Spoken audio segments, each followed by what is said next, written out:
आज की इस बौद्ध कहानी में स्वागत है आप सभी का। तो चलिए शुरू करते हैं यह कहानी। एक बार महात्मा बुद्ध एक गांव में अपने शिष्यों सहित घने पेड़ की छांव के नीचे बैठे थे।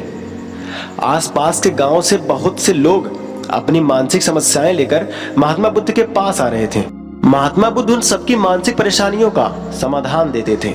सब लोग खुशी खुशी अपनी समस्याओं का समाधान पाकर वहां से लौट ही रहे थे। वहीं पर कुछ दूर बैठा लोगों को बुद्ध के पास जाते देख एक दुखी भिखारी अपने भाग्य को कोसता हुआ यही सोचने लगा कि अभी कुछ देर पहले तो ये लोग दुखी मन से मुंह लटकाए उन महात्मा के पास गए थे और अब इतना खुश होकर कैसे वापस लौट रहे हैं। आखिर वह माजरा क्या है? जरा मैं भी जाकर देखूं कि वो महात्मा ऐसा कौन सा खजाना बांट रहा है इन लोगों को। वे इतने प्रसन्न हुए कि उनके चेहरे लाल हो गए।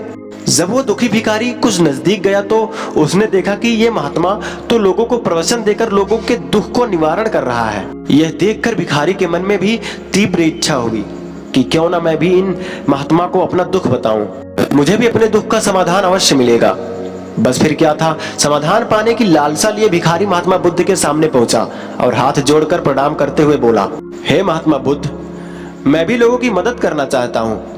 मुझे लोगों की मदद करने की बहुत इच्छा है, लेकिन मैं कैसे मदद कर सकता हूँ?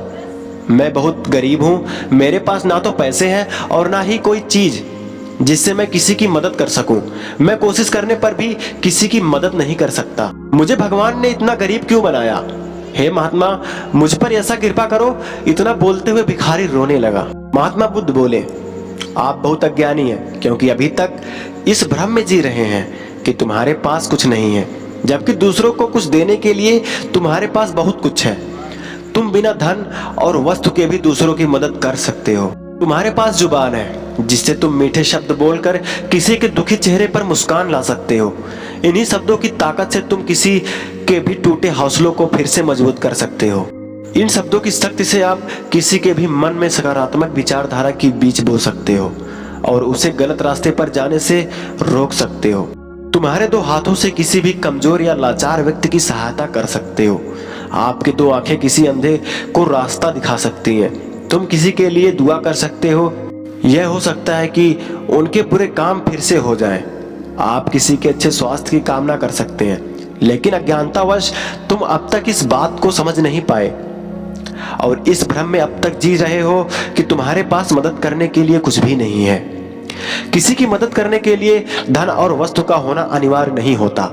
बिना धन और वस्तु के भी हम कई प्रकार से लोगों की मदद कर सकते हैं। महात्मा बुद्ध के ज्ञान से भरे यह सुंदर शब्द सुनकर भिखारी के चेहरे पर मुस्कान आ गई और वह खुशी से झूमता हुआ वहां से चला गया। मेरे प्यारे मित्रों, हमें इस कहानी से यह शिक्षा मिलती है कि आजकल बहुत से लोग यह सोचकर दुखी होते हैं कि मेरे पास ये नहीं है, वो नहीं है, बल्कि जो आपके पास है उसी में संतुष्ट रहें और बिना मतलब के लोगों की मदद करें। इन्हीं से आपको परम सुख की प्राप्ति होगी। तो हेलो दोस्तों, अगर आपको हमारी वीडियो अच्छी लगे तो लाइक, शेयर, कमेंट जरूर करें और चैनल को सब्सक्राइब करना ना भूलें ताकि हमारी वीडियो आप तक जल्द से जल्द पहुंचे।